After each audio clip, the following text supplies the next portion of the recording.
Boa noite. É um prazer estar aqui com vocês. A primeira vez que eu preguei no GEM foi em 2013. Quem estava lá? Levanta a mão. 2013.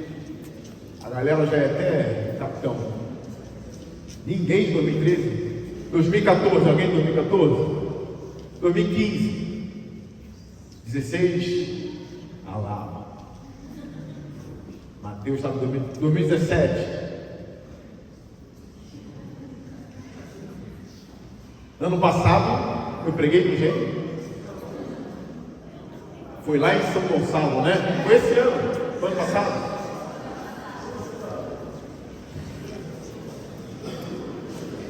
Olha, é um prazer estar com vocês. Eu quero indicar alguns livros, porque me falaram que vocês são eruditos e vocês são crentes.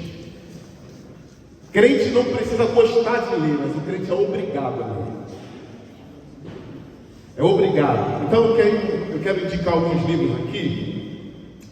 O primeiro livro é esse aqui, O Deus Presente, dos maiores teólogos vivos de Eicaço, um teólogo canadense. Esse cara é brabo. O Deus Presente encontrando seu lugar no plano de Deus de Eicaço. Esse livro aqui, ele vai falar da queda de uma forma profunda, de um teólogo bíblico que conhece o texto. Ele não é palpiteiro. Tem muito livro aí de palpiteiro, de pastor que não examina o texto direito. O Cássio é profundo. Então, se você quer descobrir o que é a serpente no Éden, o que ela significa, lê esse livro. O que é a parábola? Quando Jesus conta uma parábola, ele está exatamente descrevendo o que de fato está acontecendo na realidade, ou existem elementos na parábola que não necessariamente estão na realidade? Ele vai explicar nesse livro. O que é a redenção da cruz? Ele vai explicar nesse livro. A trindade, 1 mais 1 mais 1 é 3. Por que o nosso Deus é um só? E nesse Deus subsistem 3 pessoas divinas. Ele vai explicar nesse livro.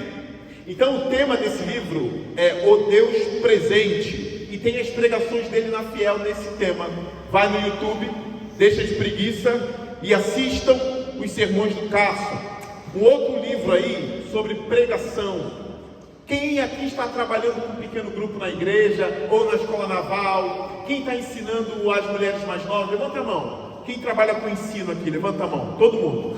Na igreja, dando palestra para ministério de louvor. Quem? Tem algumas pessoas. Esse livro do Dr. Marshall Lloyd Jones, Pregação e Pregadores, vai ensinar muita coisa sobre a pregação. E vai jogar muita coisa por terra também. Esses pregadores aí que parece que estão no show de stand-up, se lerem isso aqui vão tremer a próxima vez que pregar. Leiam esse livro, comprem esse livro do Marshall Lloyd Jones. Para mim é um dos melhores sobre o tema pregação. Agora, a nossa fé está sendo atacada pelo relativismo. Algumas pessoas usando a ciência para atacar a fé, dizendo que a nossa fé não faz sentido, que o Evangelho não faz sentido. Está aqui uma resposta cristã, o Evangelho no Centro, organizado por Tim Keller. Quem conhece o Tim Keller? Pouca gente conhece o Tim. Levanta a mão mais alto. Gente, quem não conhece o Tim Keller, levanta a mão. Vocês não sabem que vocês vivem onde? Na igreja de vocês ninguém nunca falou do Tim Keller? Nunca. Ninguém conhece o livro dos deuses falsos? O ego transformado do Keller? Na igreja de vocês ninguém fala. Tem um livro do pastor. O significado do casamento do Keller. Vocês que querem casar não leram.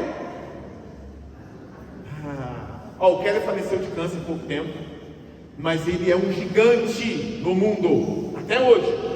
O livro dele, A Fé na Era do Ceticismo. Quem tem problema com dúvida na fé, com incredulidade, tem que ler A Fé na Era do Ceticismo do Keller. Tem aí, Marcelo? Tem o Marcelo. A Fé na Era do Ceticismo. Esse livro aqui é organizado pelo Carson, que escreveu O Deus Presente, e pelo Tim Keller, o pastor presbiteriano norte-americano. É um livraço para ajudar a gente a não perder a essência do Evangelho. Quais são os elementos centrais do cristianismo? Como defender? Essas coisas estão aqui nesse livro. E agora, Eu vi que tem um rapaz aí que ganhou esse livro de presente. Sorteio, foi sorteio? O Evangelho segundo Jesus, do John MacArthur, que faleceu mês passado. Também é um gigante. Quem conhece o John MacArthur? Levanta, abaixa a mão. Quem não conhece o John MacArthur? Onde vocês vivem? O John é sinistro. Não é o John Piper não, o John MacArthur. O John Piper também é. Esse livro, o Evangelho de Jesus Cristo, para quem gosta do David Leonardo, vai ler isso aqui e nunca mais vai ouvir o David. Eu estou dizendo que o David vai para o inferno, não, não é isso não. Esse negócio de fazer caretinha, de pregar um Jesus fofinho, o MacArthur vai esmagar aqueles. E olha que ele nem conhecia o David.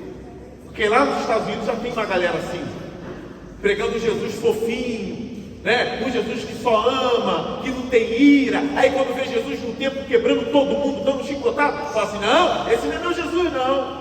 Ah, é da onde esse Jesus aí? Da onde? Então o MacArthur não vai esconder Jesus de você.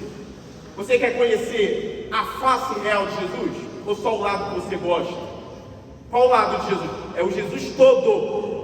A gente prega o Jesus todo, para o homem todo. Não é uma parte de Jesus não. Não é a parte fofinha de Jesus não. Tem a parte irada de Jesus também. Então esse livro aqui vai te ajudar a entender mais o Evangelho de Jesus Cristo. John MacArthur, o nome do livro, o Evangelho segundo Jesus. Compra lá com o Marcelo também, que inclusive vai estar na jornada teológica da minha igreja em agosto, dia 23. E o tema é aconselhamento bíblico, ali em Santa Rita, Nova Iguaçu. E para terminar, eu vou indicar o livro Proibido. Eu estou pensando se eu indico ou não indico. É um livro proibido, não é para tu ler não. Mas se você for curioso, é um livro que vai mexer com as suas estruturas, que é o Deus soberano do Pinto. Aqui é uma pancada. Quem já leu esse livro, levanta a mão. Um só, lá atrás. Um só. Mas é o livro proibido. Não leia isso aqui. Não leia. Não concordo 100% com tudo, mas eu vou dizer que o livro mexe com todas as nossas estruturas de conhecer mais a Deus. Então, Deus é soberano, do A.W. Pink. Quem endossa esse livro? Augusto Nicodemos Lopes, Maurício Andrade, que vai estar pregando na jornada de aconselhamento bíblico lá na igreja, Silas Campos, Solano Portela, gente boa, tá? Agora, irmãos, esse aqui eu roubei para mim. É meu, tá, Marcelo? Vou pagar não, estou levando. Estou brincando, ele me deu. Vamos para a Bíblia agora? Quem conhece esse livro aqui?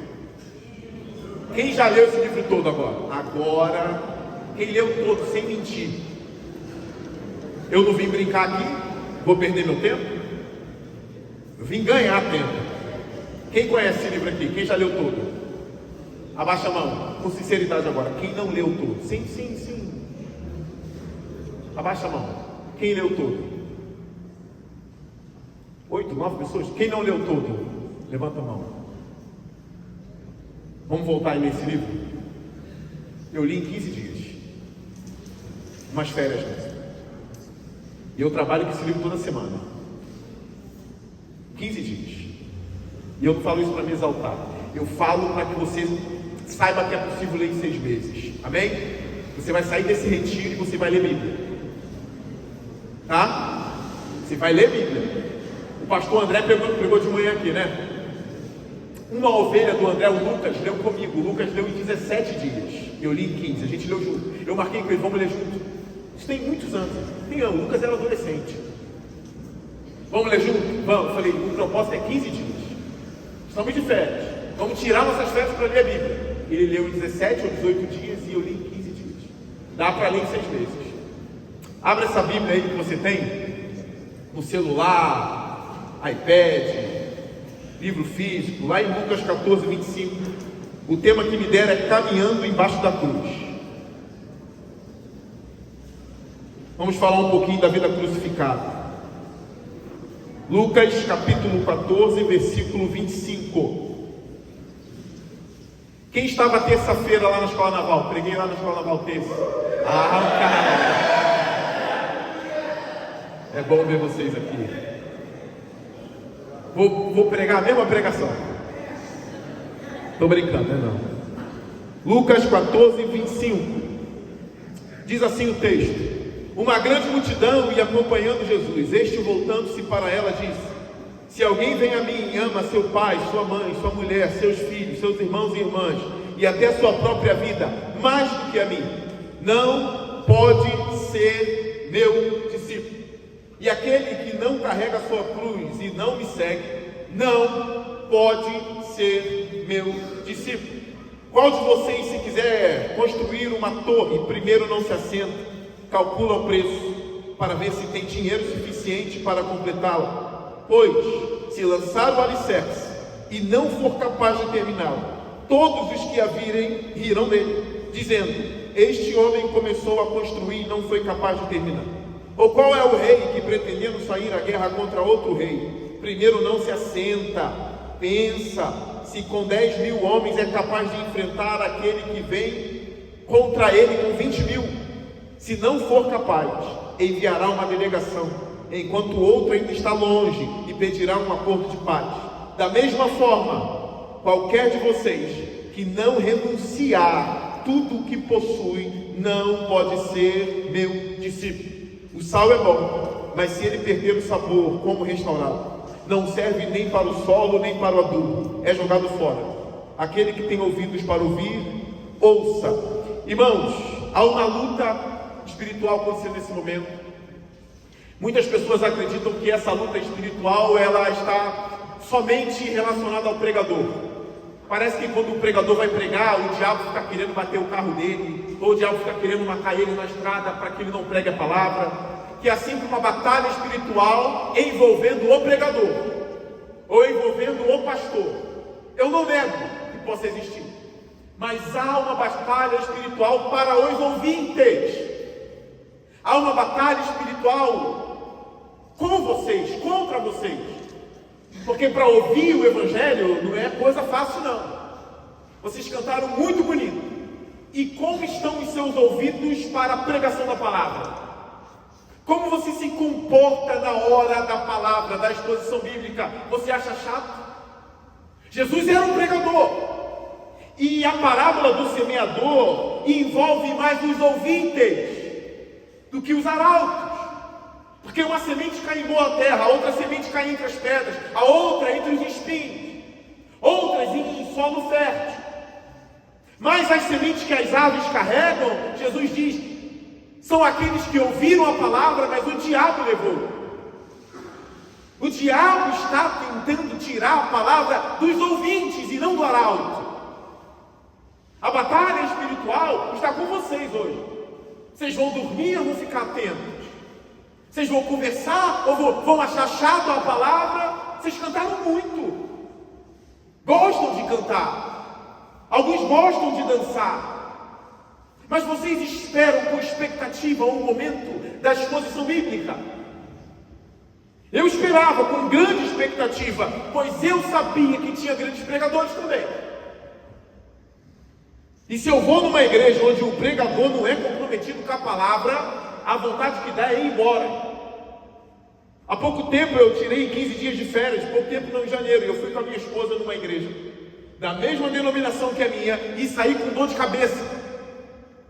Os louvores foram bons, a pregação não. E aí eu falei com a minha esposa, minha filha, péssimo. E vocês? Como vocês lidam com uma igreja com um púlpito fraco? Ah, o púlpito é fraco, mas a guitarra é forte. O púlpito é fraco, mas a dança é forte. O púlpito é fraco, mas a música é boa. Se a igreja não mudar, sai dela, povo meu. Antes de começar a exposição bíblica, pastor, quais são os pregadores que o senhor me indica? Eu indico a vocês saírem daqui e procurar pelos sermões do Jonas Madureira. Pastor Jonas Madureira é o pastor da Igreja Batista da Palavra em São Paulo. Procure o Jonas. Procure o reverendo Augusto, que não é da mesma denominação que eu, é presbiteriano. Mas procure as exposições do Augusto Nicodemos Lopes, maratona em casa. Hernandes Dias Lopes, maratona. Mateus Vinícius, fica de pé. Maratona as pregações desse cara, fica de pé, Mateus. Prega muito, pode sentar. Vai lá, PIB do Parque no YouTube, vê as minhas pregações, é desse cara. Congrega comigo. Maratona. Jesus era um pregador da palavra. Jesus amava pregar a palavra. Ele veio também para pregar a palavra. E como é a vida debaixo da cruz? A vida debaixo da cruz é uma vida crucificada. Jesus está pregando a palavra.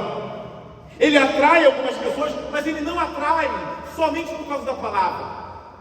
Algumas pessoas estão vindo seguir a Jesus pelo milagre que ele pode fazer.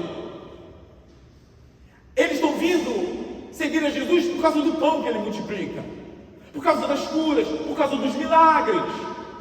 É por isso que a igreja do Edir Macedo está cheia. É por isso que a igreja do Valdomiro está cheia.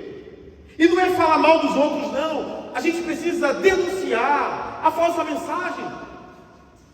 A gente precisa denunciar aqueles que estão mascarando a verdade.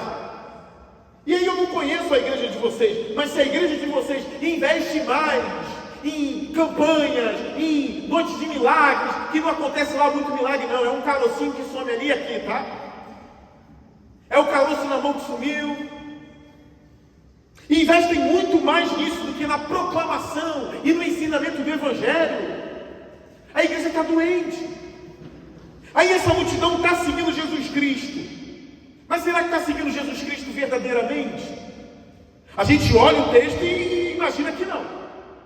É uma grande multidão. E Jesus diz para essa grande multidão: se alguém vem a mim e ama mais seu pai, sua mãe, seus filhos, seus irmãos e irmãs, até a sua própria vida, mais do que a mim, não pode ser meu discípulo. Eu chamo isso aqui de contra-evangelismo. Pelo menos evangelismo moderno, né? Qual é o evangelismo moderno? A gente chega na esquina com um panfleto e diz assim: Jesus te ama. Dá uma chance para Jesus, é ou não é? Dá uma chance para Jesus. Jesus não está aguentando ficar no céu sem você. Jesus não vai aguentar a eternidade sem você. Então dá uma chance para Ele. Vocês não repararam que Deus deu uma chance para a gente? Vocês não repararam que o movimento veio do alto para baixo? Vocês não repararam que Deus amou o mundo de tal maneira que deu o seu Filho para todo aquele que nele crê não pereça, mas tenha vida eterna? A gente está dando chance para Deus como se Deus tivesse sido o pecador e a gente o santo. Abra a portinha do seu coração fofinho para Jesus. Jesus está angustiado, querendo você. Aí Jesus contra evangelismo, uma mensagem contra-evangelística, diz: se você vem a mim e ama mais seu pai do que a mim, vai embora. E aí, quem fica? Se você vem a mim e ama mais seu namoradinho, vai embora. E aí, quem fica? Se você vem a mim e ama mais o seu pet, vai embora. Porque você passa mais tempo bajulando ele do que me adorando. Se você vem a mim e ama mais a própria vida do que a mim, vai embora. Quem fica? A minha vida, a minha vidinha. Porque isso é discipulado radical. Isso é a mensagem verdadeira. Jesus quer não somente o seu louvor de domingo, Ele quer a sua vida toda. Ele quer que o namorado pare de transar com a namorada por amor a Ele. Ele quer que o adúltero deixe o adultério por amor a Ele. Ele não quer que você ame mais a Marinha do que a Ele. A Marinha está abaixo de Jesus.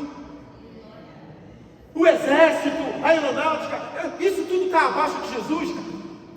Tem um movimento de gente que ama a Marinha, só fala da Marinha, e eu conheço essa turma há muitos anos. É a Marinha, Marinha, Marinha, Marinha. Aí o almirante fica todo com aquelas estrelas e vai para o inferno com a estrela.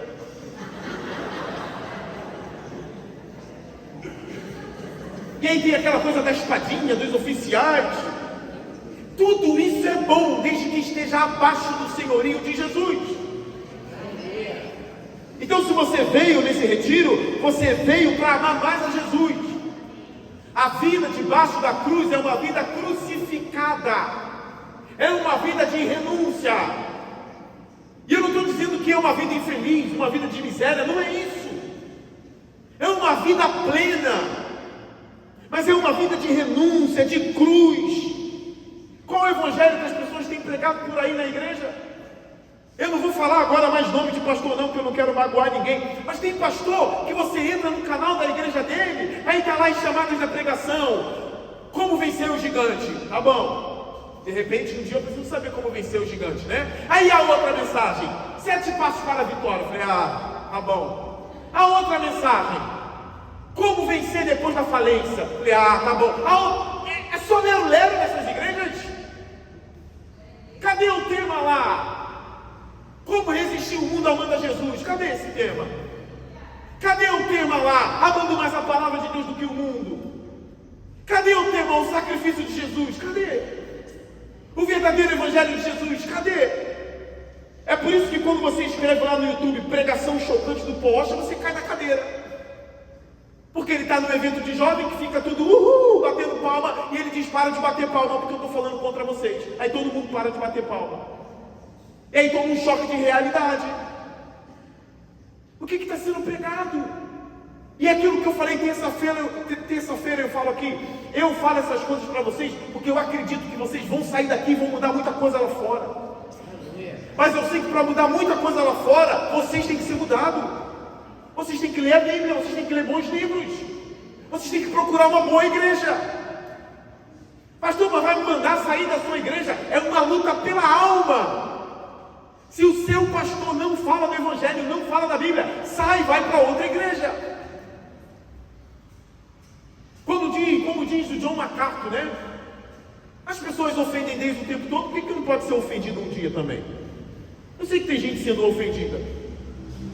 Eu não vou pegar a minha casa, a minha esposa, a minha filha e levar para uma igreja onde não prega a palavra. Eu vou estar matando elas. É uma luta pela alma. Então, se você é pai de família e está numa igreja onde seu filho não aprende a verdade, a sua esposa não aprende a verdade, é para sair dela e ir para outra igreja. Porque a minha mensagem de hoje está tentando ser um pouco parecida com a mensagem chocante de Jesus. Se você ama mais você mesmo, vai embora. Não pode ser meu discípulo. E aí eu quero pregar para discípulos essa noite. Porque os pastores bajunam a multidão. Olha a minha igreja, tem 700 pessoas. Batizei em 40. Eu fui pregar no evento. 30 falaram em mistério. 30 batizados com o Espírito Santo. 80 aceitaram Jesus. E essa história de aceitar Jesus?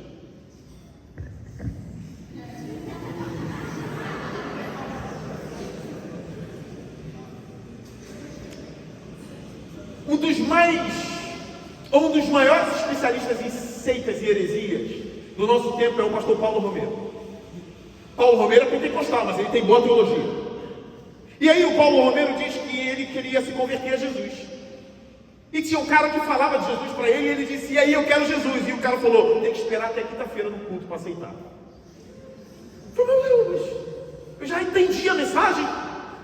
Eu quero Jesus. Não, começa quinta-feira às 7 horas, você vai, e aí espera o apelo. E olha que eu não sou inimigo do apelo não, mas sou inimigo dessas coisas aí. Desse jeito. Como já disseram em algumas igrejas que eu fui, a parte mais importante do culto não teve hoje. Aí eu perguntei, qual é a parte mais importante do culto? O apelo. Quem disse? E aí eu fui em outra igreja, e aí não teve o apelo. Aí falou, meu Deus, que pastor displicente. Quantas pessoas vão para o inferno porque ele não fez o apelo? O que é o apelo, pastor? Quem quer aceitar Jesus vem aqui na frente, isso é o apelo. Aí se você não vem, é inferno. Se você vem, é céu. Aí o pastor vai lá e diz assim, mais um nome escrito no livro da vida. Como tu sabe? Como tu sabe que o nome foi escrito no livro da vida? Não, pastor, porque está escrito lá, se professar o nome de Jesus será salvo. Leia Romanos 10, aquele que confessa e com o coração crê. Como que você sabe o coração? Tem gente que veio porque o diácono obrigou. Cagueta o logo. Veio porque foi coagido. E na Bíblia não está escrito não que a festa no céu quando alguém aceita Jesus. Não está. Está escrito que a festa no céu quando o pecador se arrepende. Como tu sabe que se arrependeu? Como tu sabe? E a nossa igreja está cheia disso. O momento mais importante é o apelo. Que igreja é essa que diz que o momento mais importante é o apelo? De onde tiraram isso? Então, o Paulo Romero diz, eu tive que esperar até quinta-feira para ir aceitar Jesus. A Bíblia diz o seguinte, quando vocês viram e creram na palavra da verdade, o Espírito Santo os selou. Quando vocês ouviram e creram. Eu sei que é uma mensagem que pode chocar, mas aí Jesus ele continua dizendo e ele ratifica isso: aquele que não carrega a sua cruz e não me segue não pode ser meu discípulo. Ele fala isso para uma multidão. A gente ia adorar uma multidão, mas Jesus não liga para a multidão, Jesus liga para discípulo. Jesus não liga para número, Jesus liga para discípulos. Quem é você hoje aqui? Você é o da multidão ou você é o discípulo? Por que a multidão segue ele? A gente vê em João ele dizendo: vocês me seguem por causa do pão. O pão que foi multiplicado, mas eu sou o pão da vida que desce dos céus. Uma vez na faculdade UERJ, uma moça que estudava pedagogia com um amigo meu disse o seguinte: ela era crente, e ela disse assim: eu não quero que Jesus volte não, os tempos estão meio doentios, mas todo mundo diz que Jesus está voltando, mas eu não quero que Jesus volte não, porque eu nem casei ainda, e eu nem tenho o meu apartamento ainda. Você acha que isso é raro? Você quer que Jesus volte agora? Você quer? Se Jesus vier agora essa noite assim, ó, eu não estou voltando não, mas eu estou voltando só para você. Você vai morrer hoje, mas você vai para a minha glória. Você aceita ou não? Tem certeza? Vai? Ah, Senhor, e minha filhinha? Ah, Senhor, e minha esposa? Ai, minha faculdade? Ai, a Marinha? Ai, isso? Tu aceita mesmo? Senhor, ainda que todo te traiam, te negue, eu não negarei.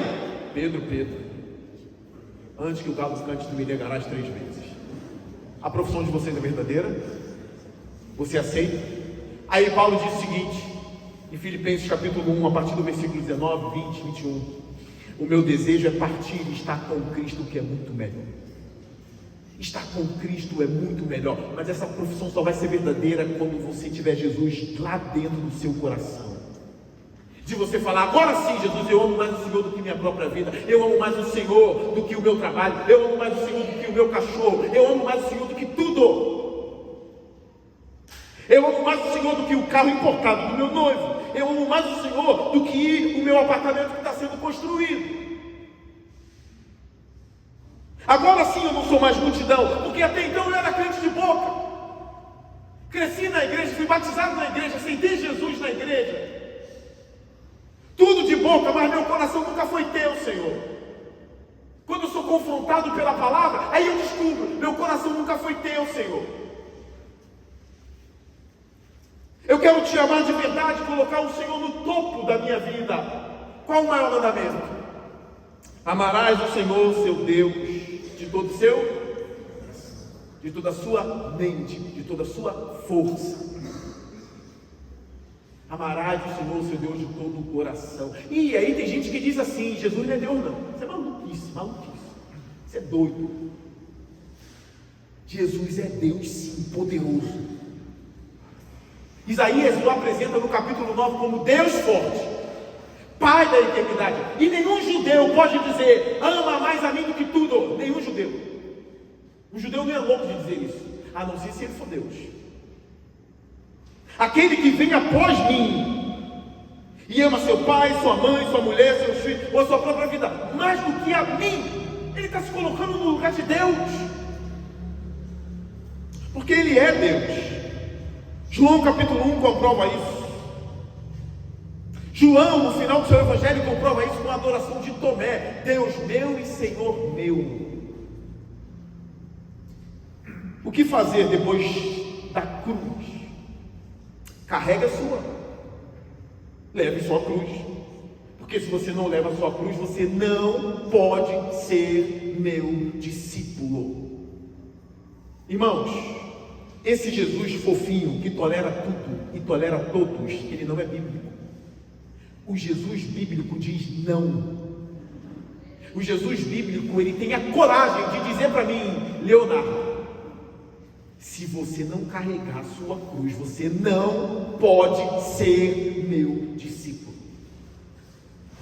Ah, Senhor, eu posso ser seu discípulo? E aí é uma coisa que eu quero dizer aqui. É o que eu ia falar.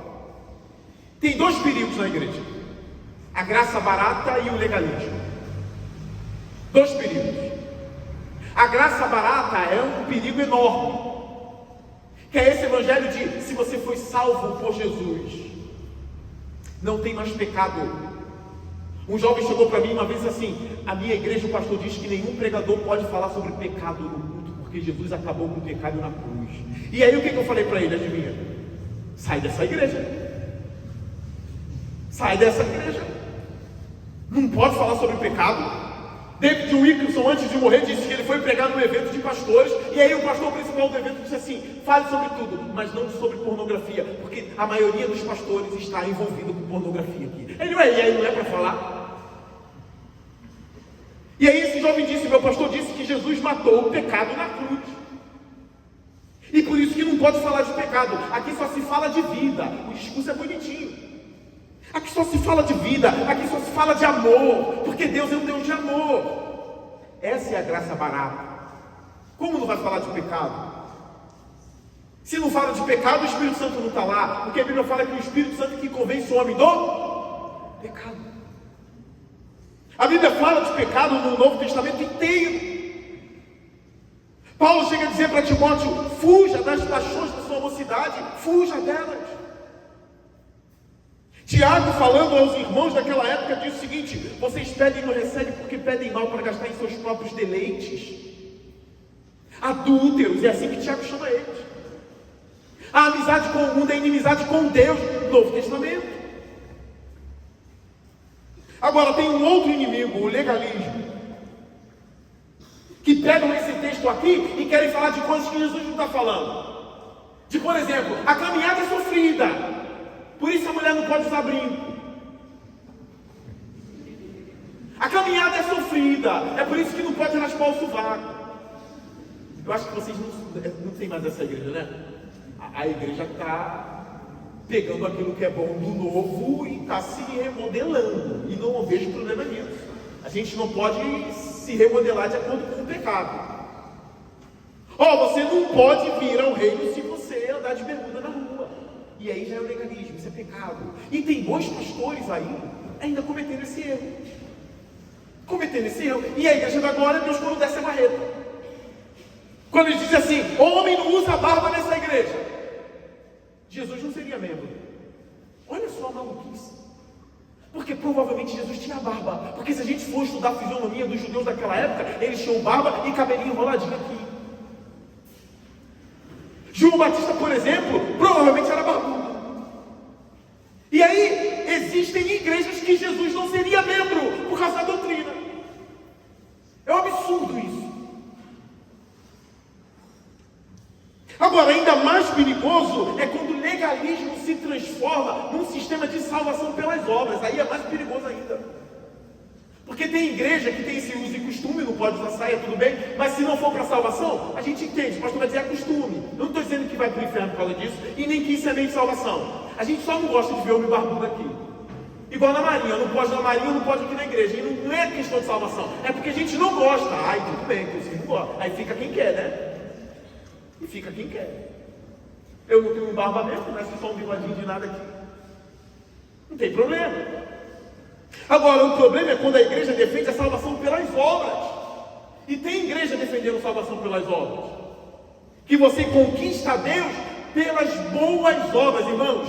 Isso é blasfêmia.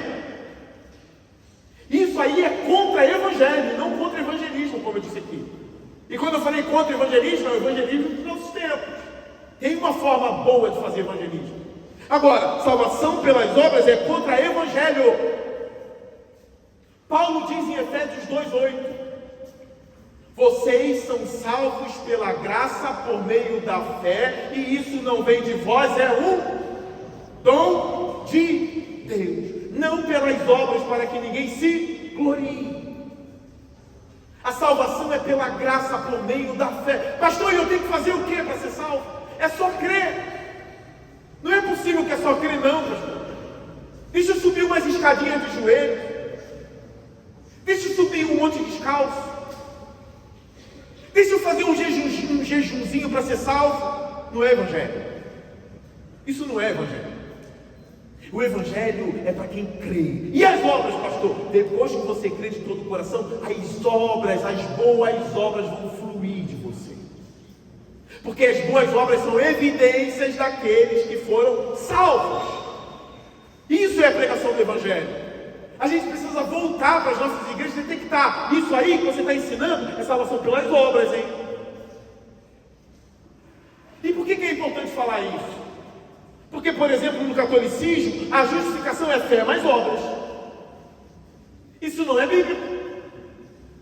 A justificação no Novo Testamento é pela fé.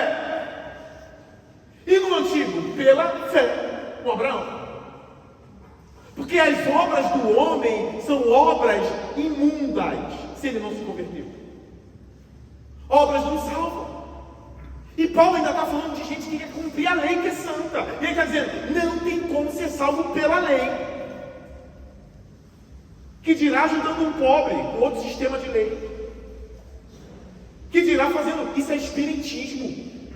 Eu faço uma obrinha boa aí para reencarnar melhor. O que diferencia o Evangelho de Jesus das outras religiões? É justamente isso. No Islã, você tem que ir para Meca pelo menos uma vez. Senão você não é salvo. Você tem que fazer as 5 orações no dia. No judaísmo ainda tem esse sistema de obras. E no Evangelho de Jesus? É só pela graça. É por meio da fé. E aí eu faço o quê? Você só crê. Olha como essa mensagem é chocante. Porque mesmo falando isso e mostrando na Bíblia, tem gente que diz, não é só crer, pastor.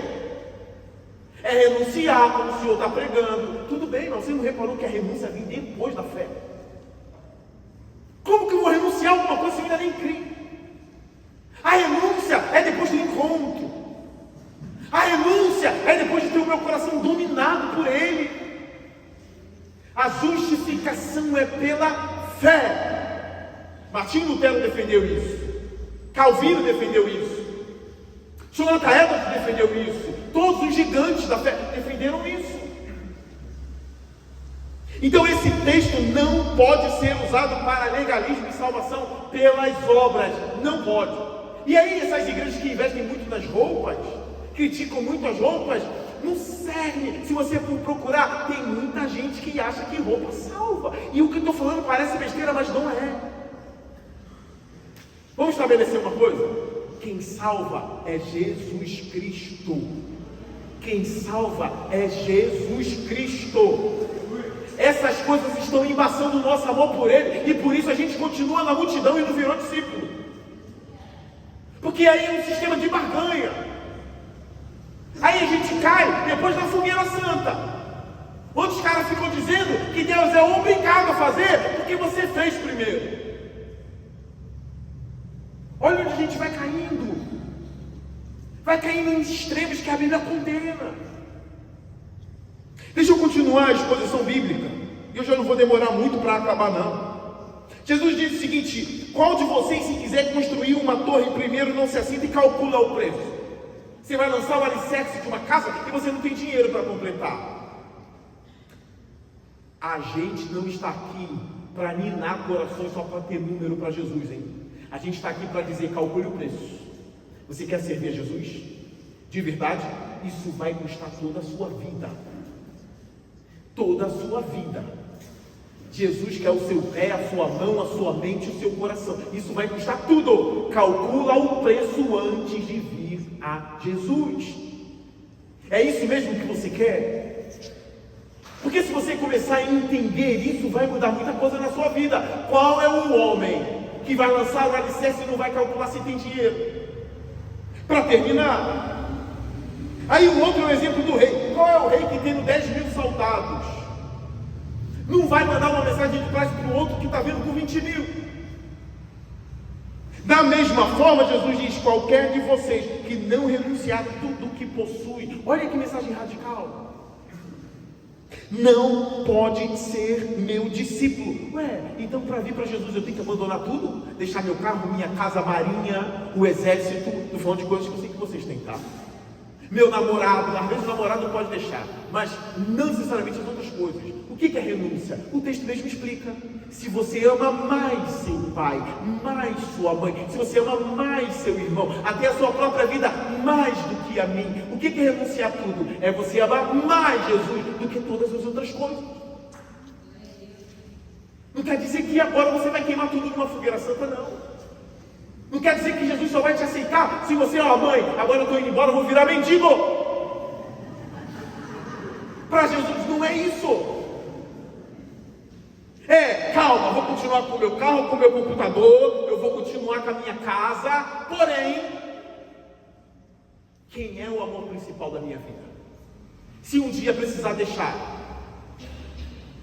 se um dia ter que fazer uma oferta para uma igreja boa, bíblica, se tiver que pegar o dinheiro todo da viagem de ouro e Deus mandar dar para um missionário, dá?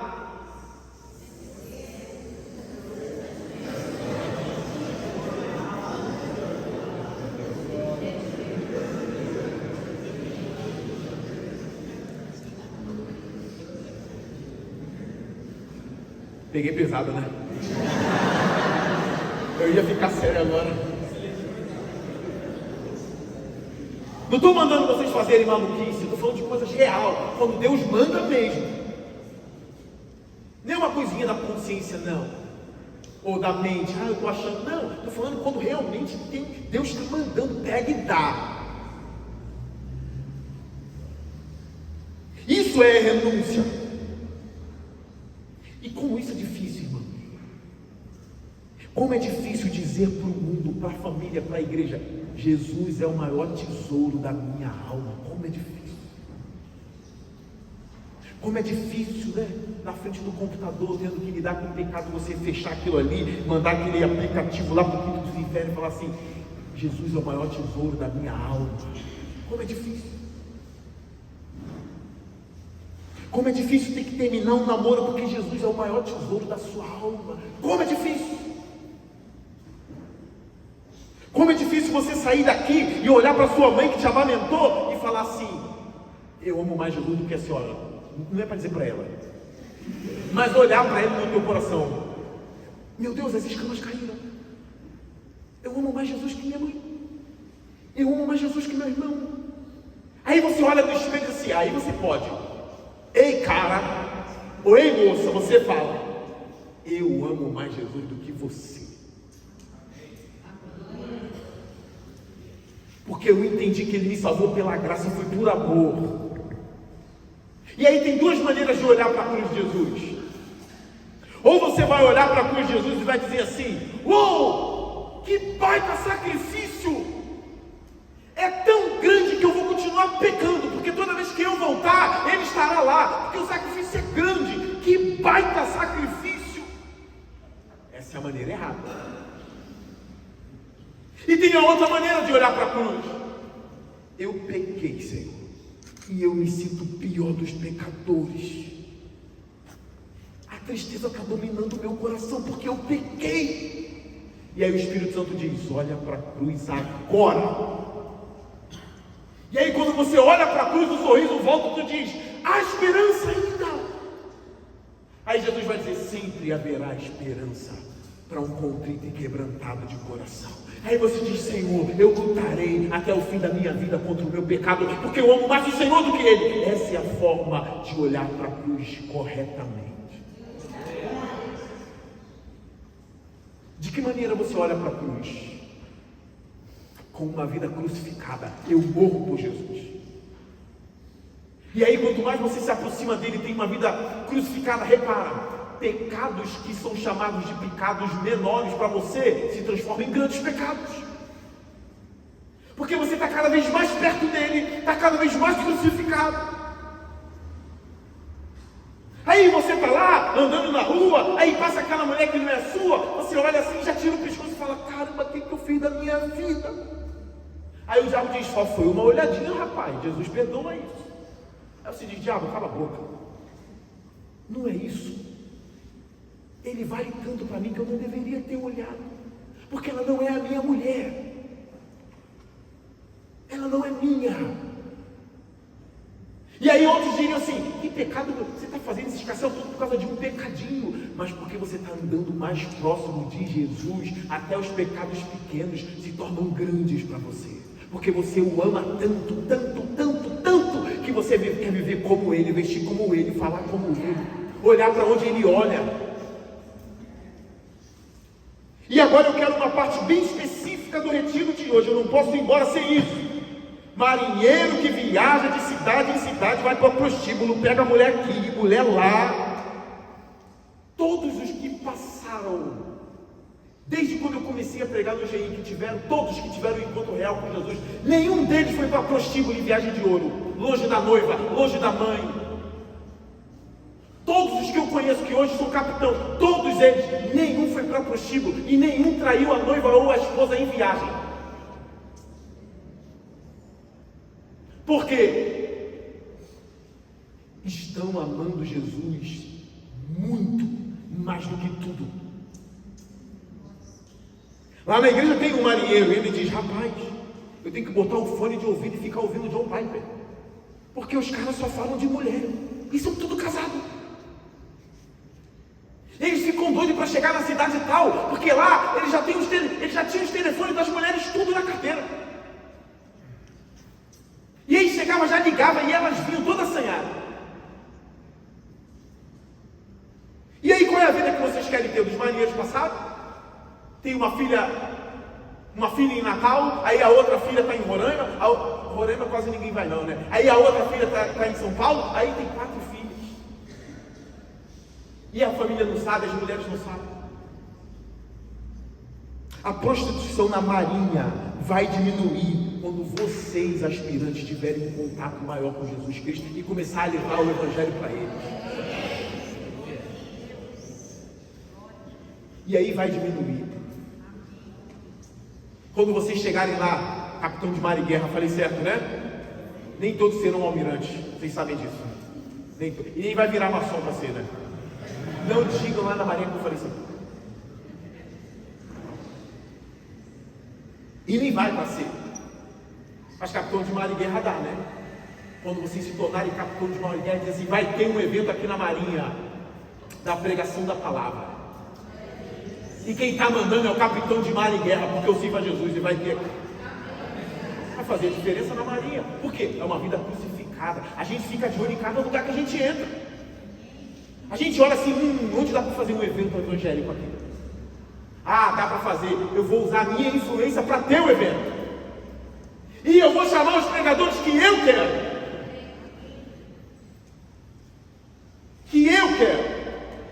Eu vou mandar chamar o Mateus, ministro. Eu vou mandar chamar o Leonardo. É o evento que eu quero. Eu já preguei no Egito, em São Paulo. Nem tem mais, né? Vai ter 1000 jovens. 1000. A AMAN, a Escola Naval, a AFA, todas as escolas lá. Estava eu, o pastor Miguel, que vai pregar amanhã, estava comigo. O Franklin Ferreira pregou, estávamos no mesmo evento. Não sei por que isso acabou. Use a sua vida crucificada para impactar em todos os eventos que você for. Cria eventos, mova céus e terra para ter pregação do Evangelho. Porque vocês vão sair daqui diferentes. Diferentes. Terminando a mensagem.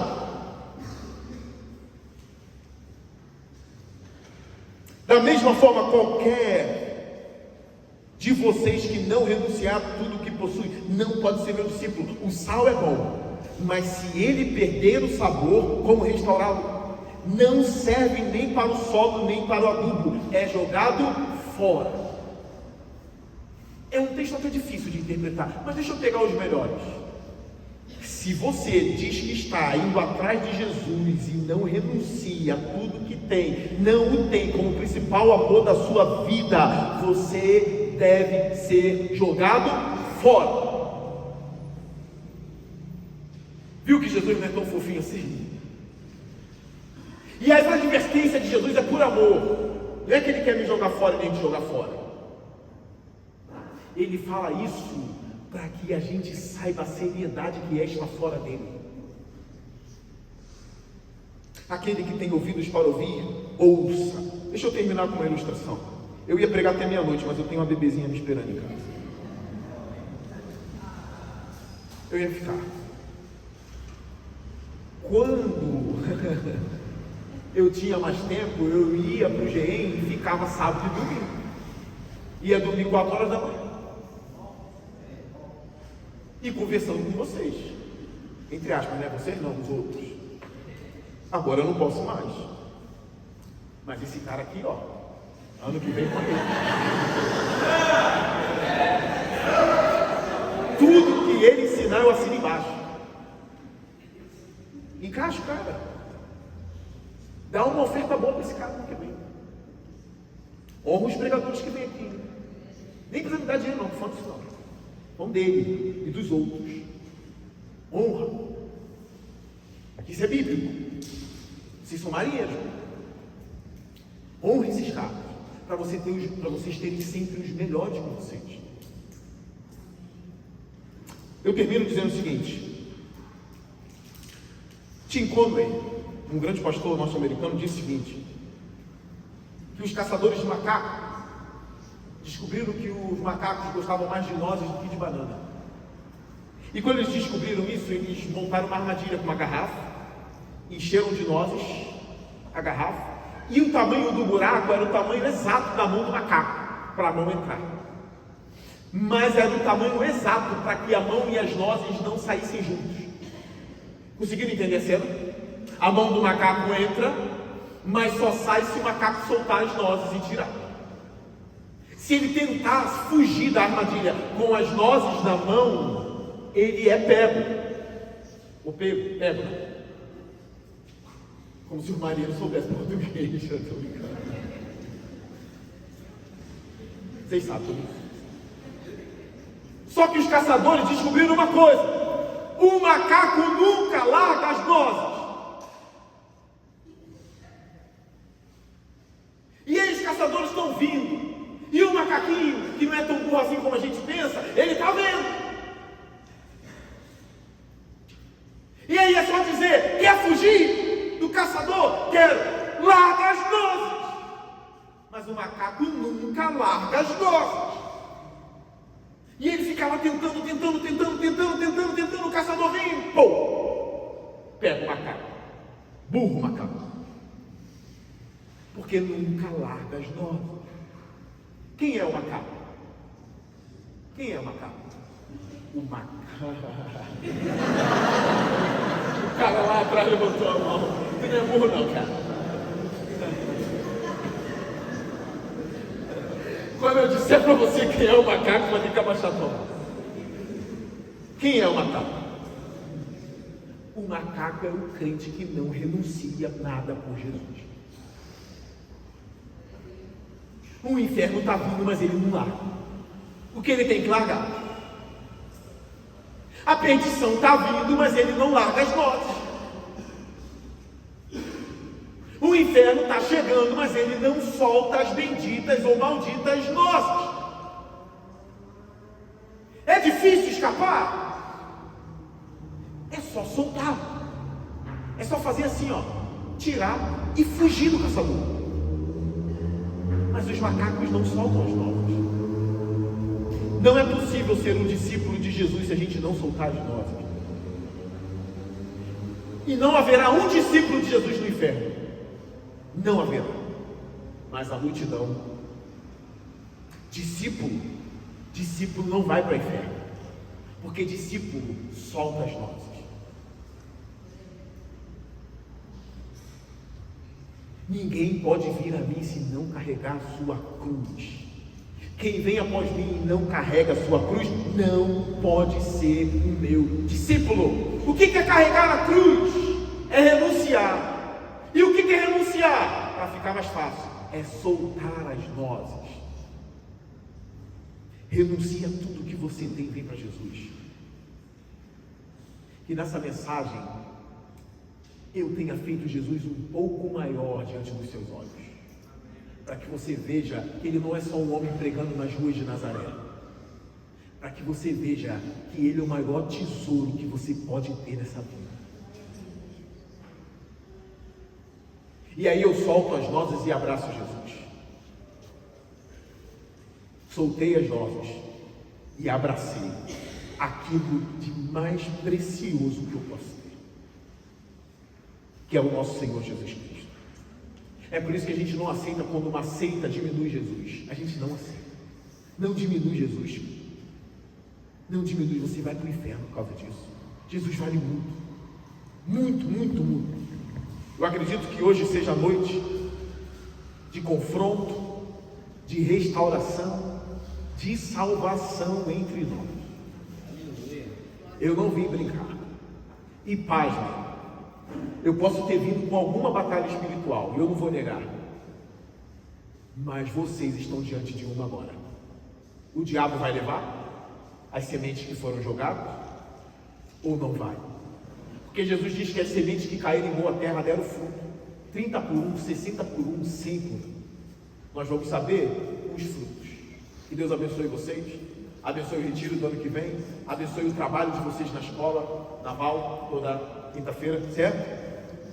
Que isso venha dar muito fruto na vida de vocês. Senhor Jesus, abençoe as mentes e os corações aqui, Pai. Que o Senhor Jesus seja grande no coração deles, Pai. Eu oro, Senhor, para que a gente saia daqui com uma visão mais elevada de Jesus. Perdoa os nossos pecados. Nós somos daqueles que olhamos para a cruz e não comemoramos para pecar de novo. A gente olha para a cruz e comemora porque houve perdão dos pecados. Mas a gente olha para a cruz odiando o nosso pecado e amando mais a Jesus por tudo que Ele fez. Esteja conosco, Pai. Mais uma vez, perdoa os nossos pecados e tem misericórdia de nós, Senhor. A salvação pertence a Ti, Pai. E que seja a noite de salvação. Que a Tua palavra não seja arrebatada pelo diabo, mas que ela fique cravada em nossos corações, para todo e sempre. E eu oro no nome santo e precioso de Jesus Cristo. Amém e amém. Aplauda o Senhor. Foi um prazer para ti. É para Jesus. Mais alto. Para Jesus.